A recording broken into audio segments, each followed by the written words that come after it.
Hi and welcome to iWizard. We are cozy by the fake fire here. We've got our Christmas apparel on. We're in front of our favorite books. And today we're going to be reviewing Empire of Silence, Book 1 of the Sun Eater series by Christopher Ruocchio. This is an excellent book and I'm excited to share it with you. Let's do it.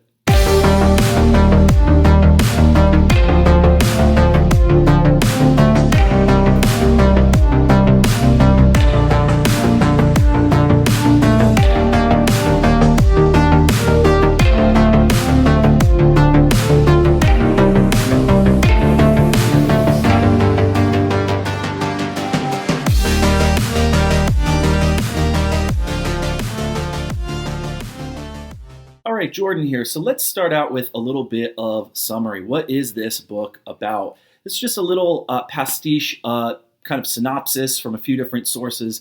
One of them is Christopher Ruocchio's own introduction to his book from his Sun Eater YouTube channel, so check that out. I'll link below. This is going to be what I like to call a mostly non-spoiler review. I like to give enough detail to give you a real sense of what these books are all about, without giving spoilers that would necessarily ruin the book. So I give a little bit more than probably most other booktubers do, but I promise I won't tell you anything that will ruin the experience of reading the book for yourself. So here we go. It was not his war. The galaxy remembers him as a hero, the man who burned every last alien Cielson, a pale, man-eating race from the sky.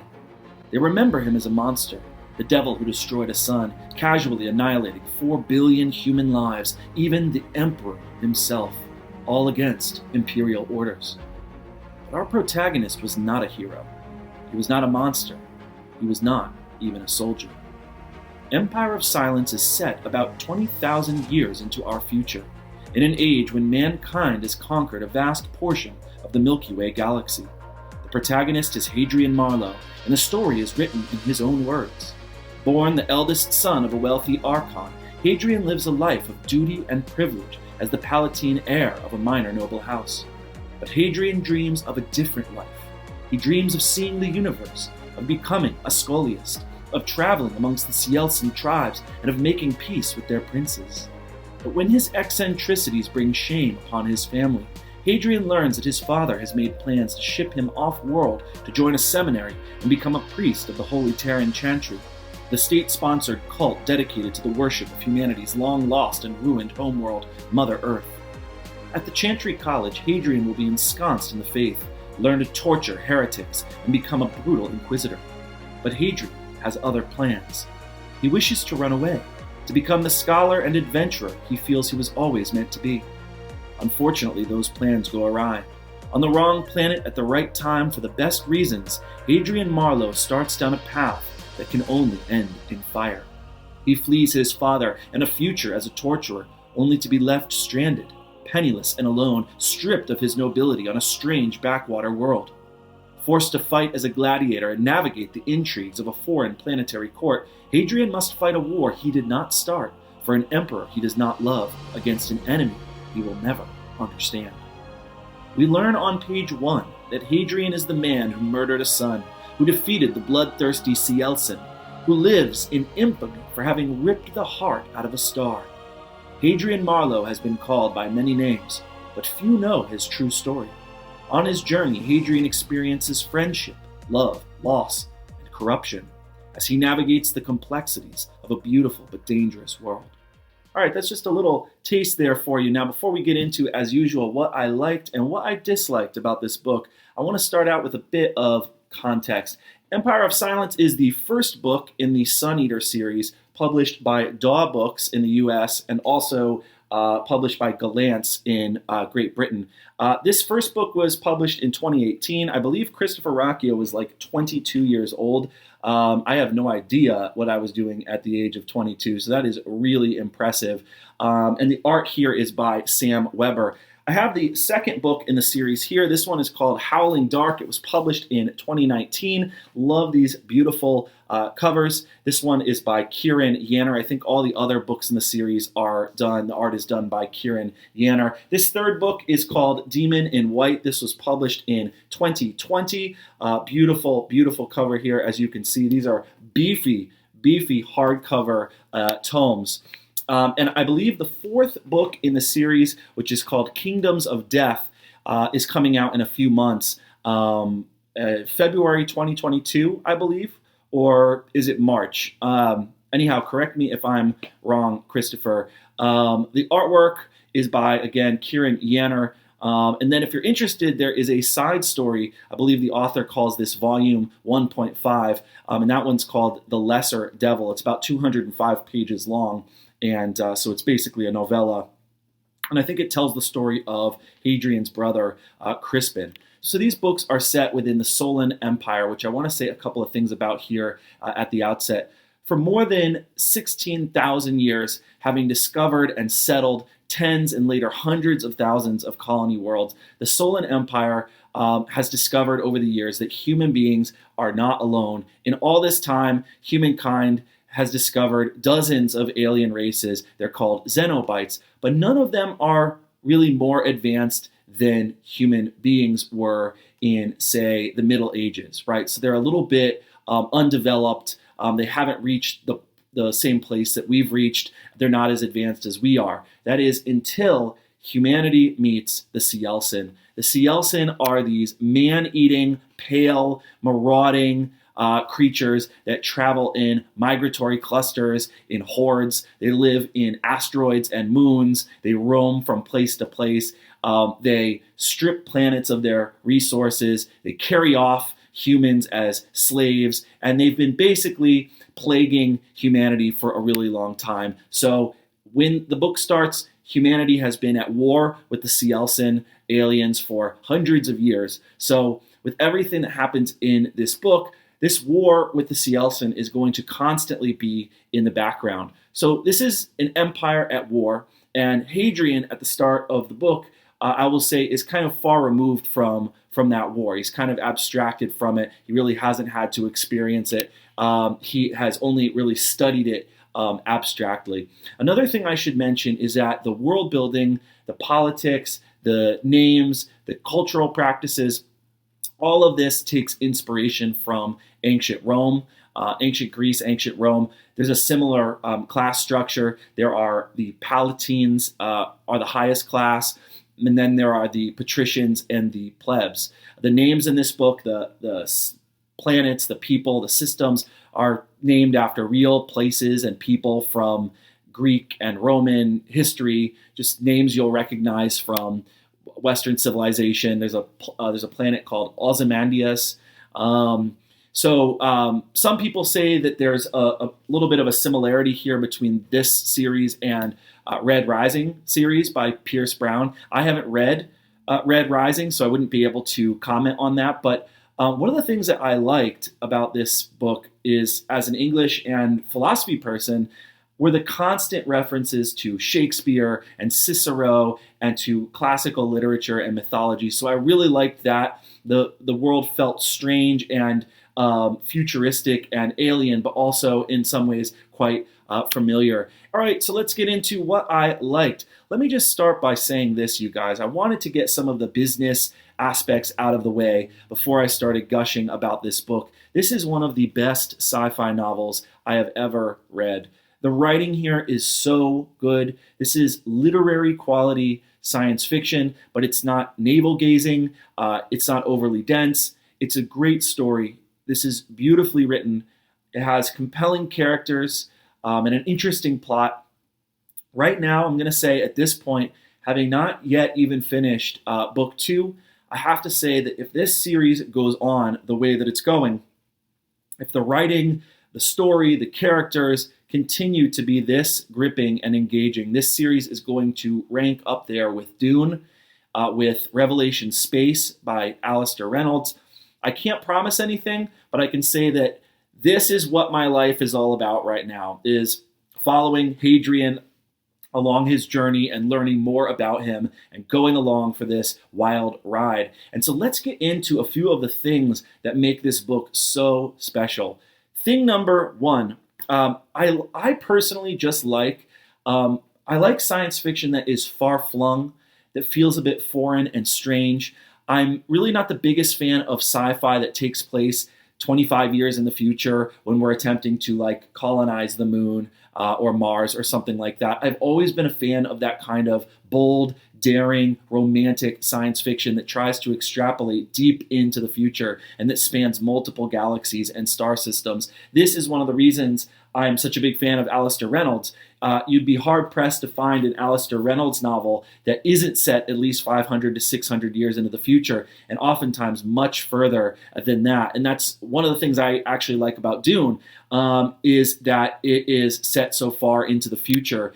And so I love the fact that Ruocchio, the author, imagines the future. He takes us to different worlds. He introduces us to alien species and alien worlds.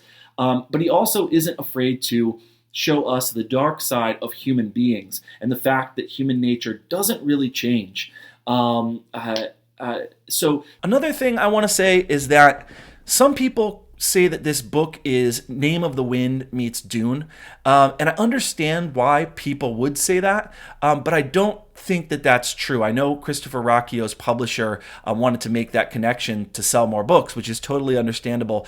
But I think that the connection is actually somewhat superficial, and it pretty much starts and ends with the narrative frame in the beginning and the kind of structure of the overall with the storytelling device that Christopher Ruocchio uses. The story starts out basically with Hadrian boasting about all the crazy things he's done, how notorious he is, the different names that people have called him, and then he says, "Now come back to the beginning with me as I recount my journey from the very beginning, like an autobiography," and it's written in the first person POV. And so in many ways that is very similar to Kvothe and his story and Name of the Wind, but that is really where the similarity ends. And I'm pretty sure that Pat Rothfuss didn't invent that storytelling technique, so I don't really feel that that is the best way to think about Empire of Silence.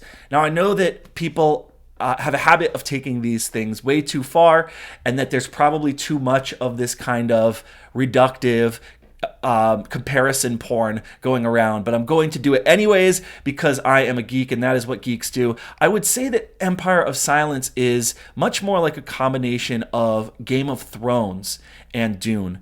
You have the power battles and the smoky backroom style politics, the great houses, right? The throne room tension, the dueling brothers and the family drama that goes along with that. So it's definitely got a lot of those Dune and Game of Thrones influences. And I would say too that Ruocchio also has a writing style that is somewhat evocative of George R.R. Martin, the first person point of view notwithstanding. And I'll just say that George R.R. Martin, for my money, is the best living fantasy writer. So this is, at least for me, a high compliment. But it does seem like Christopher Ruocchio is a little better at keeping to a schedule and finishing his books. I just had to, guys. I just had to. And let's talk about that writing. I want to get into the writing here. Christopher Ruocchio is an amazing writer. His plot is gripping and exciting, but it goes way beyond plot for me. Not only is the author capable of writing these cerebral inner monologues and political and philosophical conversations, but he is just so good at capturing human emotion, pain, deep feeling.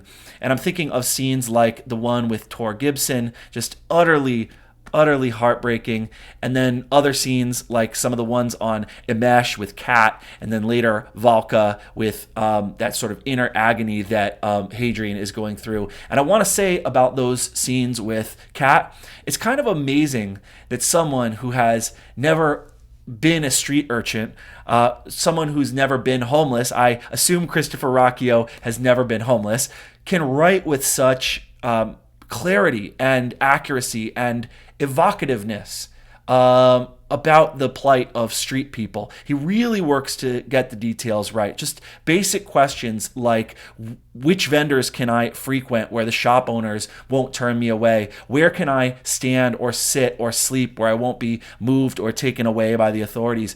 What happens to your hair and your body from sleeping on the street and all of that stuff? So there's a portion of this book that really explores that. And I think that Ruocchio is one of those rare writers who gets that right.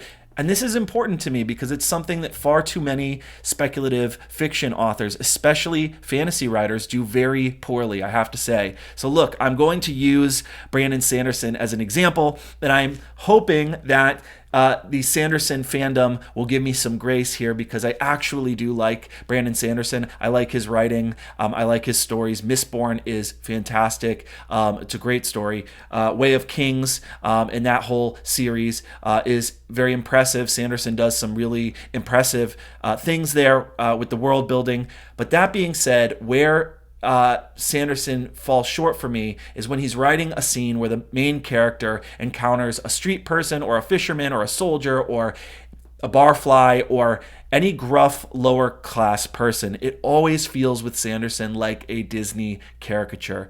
They are like, how to put this, Rousseauian noble savages are to native peoples as Sanderson's poor people and his slaves and his soldiers are to real poor people, slaves, and soldiers. You know, Sanderson will have his female character go into some bar or on a ship. He'll have her communicate with these really gruff men who work with their hands and live these hard lives.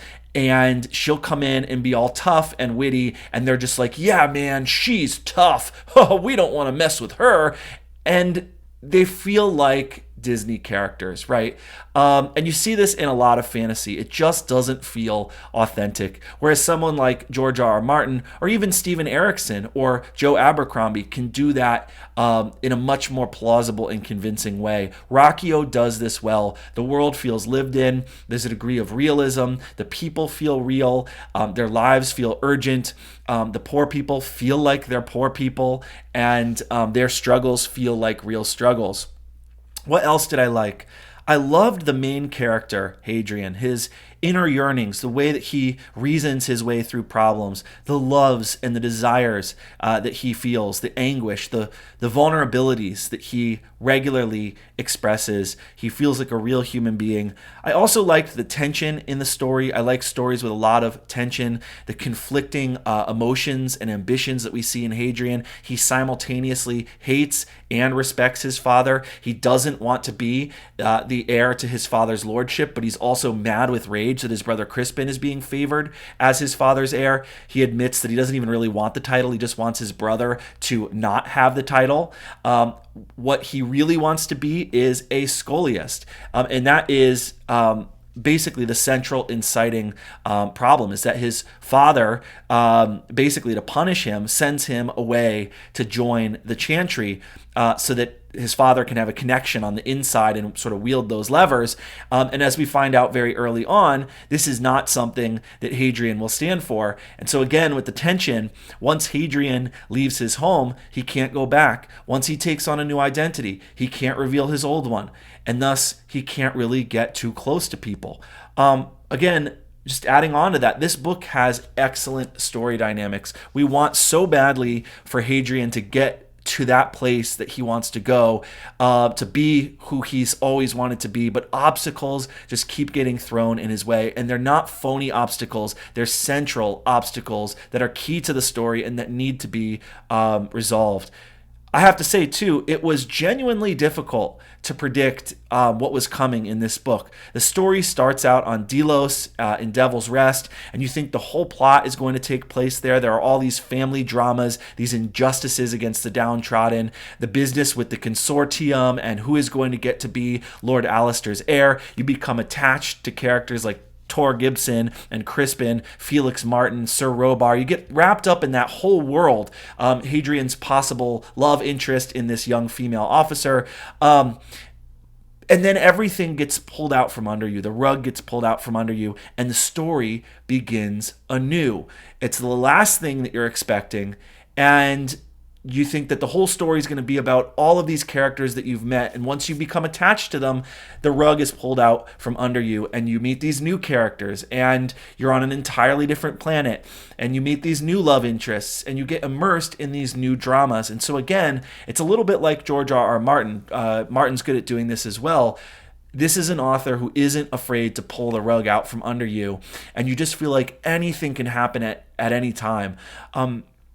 So that's very authentic. But there's also beyond the plot dynamics there's also a real intimacy with the main character. The fears, the crushes and unrequited loves, all of these things that make Hadrian a really human protagonist.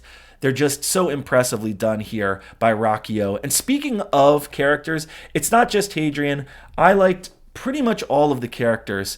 I very much enjoyed Alistair Marlowe. He very much reminded me of Tywin Lannister. I actually really quite liked Hadrian's brother Crispin. Hadrian kind of hates him and finds him to be this just kind of idiot, bore, oafish kind of person, but I actually found Crispin to be quite charming. I even liked Lady Liliana Kefalos Marlowe. Nobody felt the same. Each character had their own unique, idiosyncratic way of thinking and talking and doing things. I even liked Kat and Volka Ondera.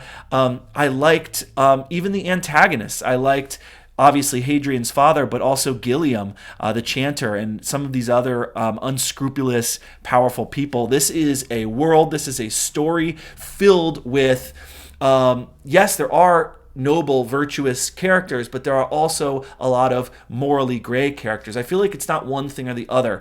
I'm finding that increasingly, fantasy is being split up into works of fantasy that are grimdark, that feature these nihilistic, morally gray characters. And then there are these traditional works of fantasy where the characters are noble and virtuous and pure and good. And there's the good people and there's the bad people. The bad people wear black, the good people wear white. The good people want good for its own sake, and the evil people are evil and they do evil for its own sake. This book doesn't favor either one of those extremes. There are virtuous people, there are cruel people, there are people who are lusting after power, there are people who abuse their power, there are people who think that that's unfair and that sort of thing. But I just want to say that the morality in this book, the politics in this book is very complex. The characters are nuanced and interesting. Yes, there are good guys and bad guys. There are sufferers and exploiters, but it's not as simple as that. This book has heroes that you can root for, but also villains that you can detest. And yet nothing's ever so simple as all of that. And so there's just so much going on in a good way, and even the Cielsen, as the book goes on, you learn more and more about these beings. You learn more about this whole complicated war that's going on. You learn more about the Chantry and its various secrets. And by the way, when Ruocchio writes about the Cielsen, I love his descriptions. They're very, we get little glimpses of the Cielsen, and with Ruocchio, the focus is always on the fact that everything seems wrong. Its arms are too big, its body is too strange, very Lovecraftian. And just speaking overall, I have to say that there is a distinct Lovecraftian influence in the author's writing when it comes to the way he describes anything foreign and strange. He kind of begins to use that Lovecraftian diction, which I love. The way he describes the Cielsen, alien worlds, different gravities, anything alien really. There's this very Lovecraftian, otherworldly feel about it. And lastly, I want to just mention too that there's this palpable sense in this book when the author writes about the Colosso and downtrodden people and the slave race of humans. There's a real sense of pity and sympathy for the weak and vulnerable and the suffering. I know Christopher is a Catholic. I've actually been talking with Christopher, and I should mention he is going to come on this show for a conversation in January, so I'm really excited about that. I have to finish book 2 so that I know what I'm talking about, and book 3 so that I know what I'm talking about when Christopher comes on this show. He's a really nice guy, and one of the reasons I'm doing this review is because this book is so great, and I feel like it's still a very underrated series. I feel like it's a series that not enough people genuinely have heard about, and Christopher is a seriously and genuinely nice guy. And I think that he deserves all the success in the world for this series, which even if he weren't a nice guy, this series would be brilliant. Just brilliant stuff. And again, especially with the way that there really is a moral core to this book. There's a sympathy for people who are suffering, and it runs all throughout the book, and it really just gave me the feels. Okay, now that I've gotten all of my embarrassing gushing out of the way, I do want to get into a few things that I didn't like. These things are very minor. You might even call them nitpicky, but there were a couple of things that, as always, I have to mention a couple of the things. There's always a few things that I don't particularly like or thought could have been done better or whatever. Again, I love this series, so this might feel a little bit nitpicky, but there are just a couple of things. I want to say that if you're a big first-person perspective guy, then you're going to absolutely love this book. But I will say, at times, not throughout the entire story, not on the main, at times, there were chapters where the first-person perspective felt kind of limiting. Hadrian would be stuck on a mesh or doing whatever he was doing, and I found myself wanting the George R.R. Martin treatment of getting a perspective from one of the other characters so that the world had more complexity and depth in that way. I found myself wondering, what is Crispin up to, or what is Liliana up to? And so there were times when the narrative felt a little tiny bit claustrophobic or solipsistic. Maybe that's not the right word. I found myself just wanting, and maybe that's my bias. Maybe that's my problem. That's something that I'm used to. I'm not used to reading a lot of first-person POV stories. And when it comes to fantasy sci-fi epic this big, there were times when I wanted more of a fractal,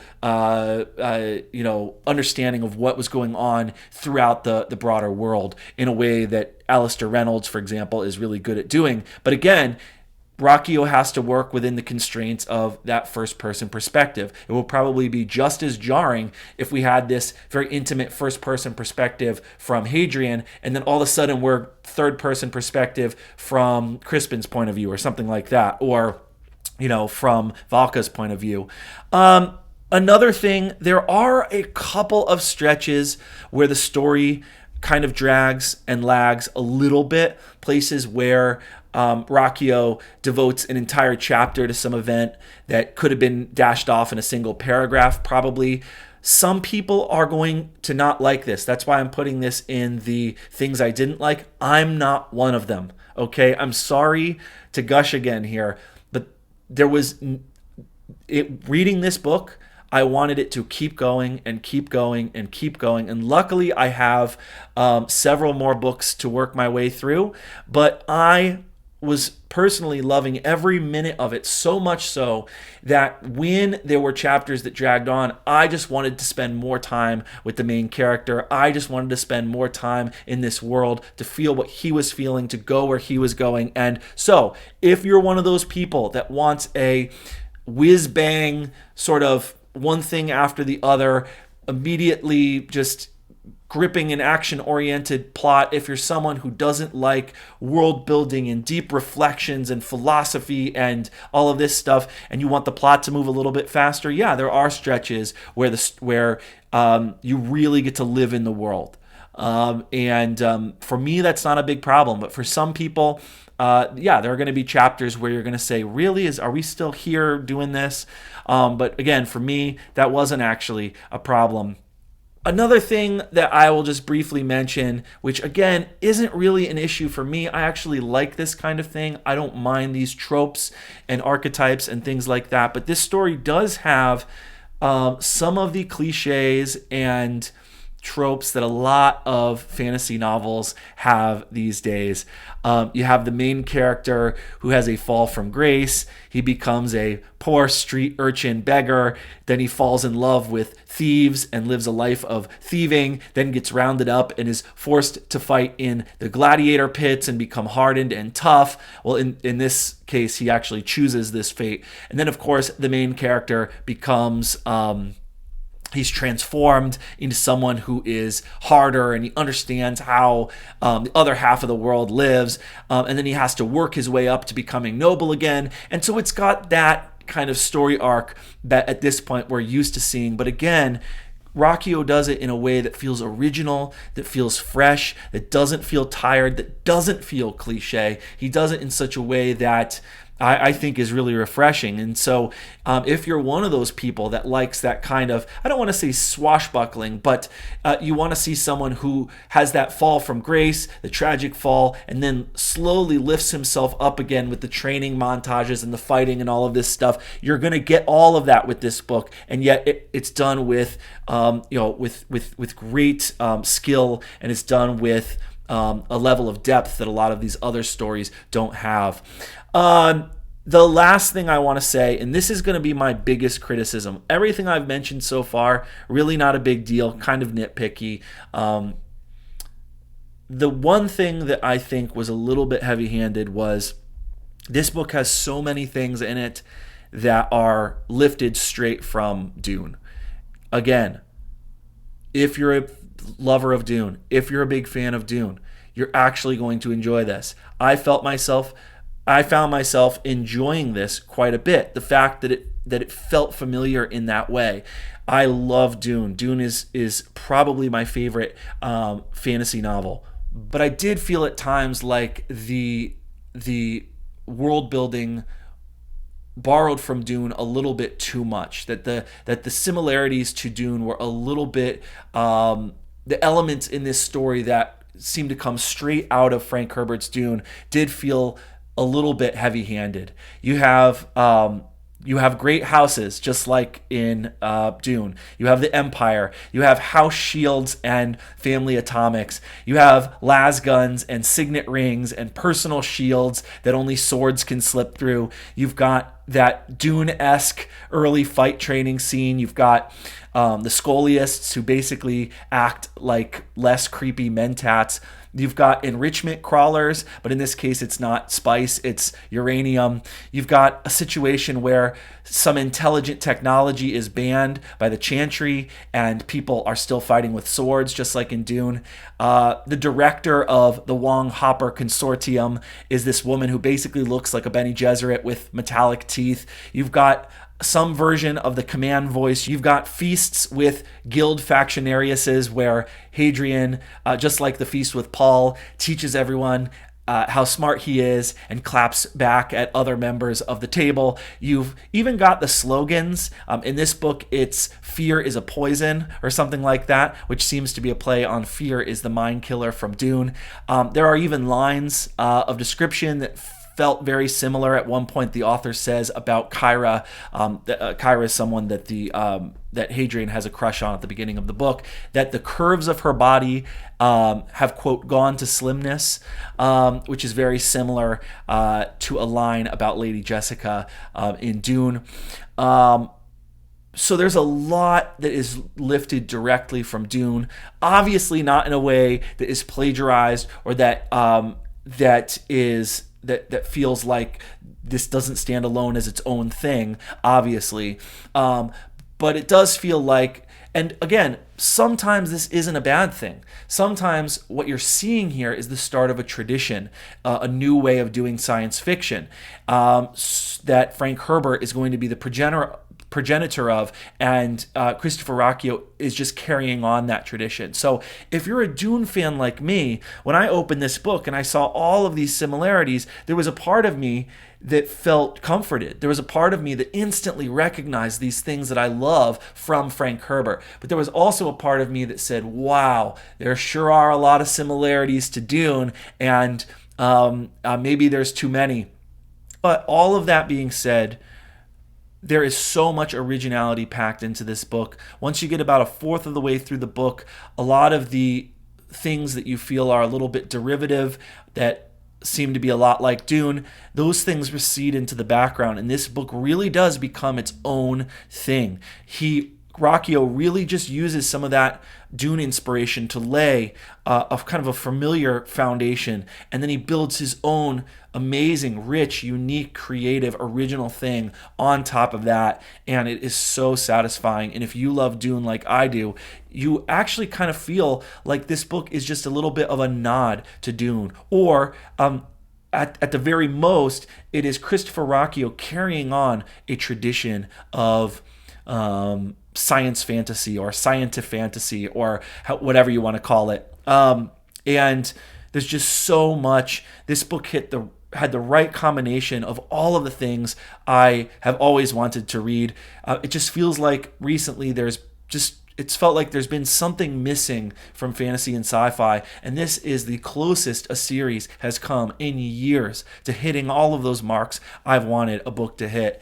I cherish this series. It is one of the best sci-fi books I have ever read, and I can't recommend it highly enough. And because it is so good, I will be reviewing books 2 and 3 in this series. And again, as I mentioned, Christopher will be coming on my channel to talk about his book, all things fantasy and sci-fi, some of his favorite authors and inspirations. So tune in to that in January. Christopher is an amazing guy, an excellent person, and he's really responsive to fans and YouTubers and things like that. So it will be a pleasure to have him on this show. And what I would love for you to do is in the comments, please leave any questions that you have for Mr. Ruocchio, and that way I can ask him those questions when he joins me for his interview. So that is going to be it for today. As always, please hit the subscribe button. Please connect with me on Goodreads and Patreon and Facebook. And I'm looking forward to seeing you next time. My next review will be Never Ending Story by Michael Ende. Never Ending Story, an old classic from my youth. So I will see you next time. In the meantime, happy reading.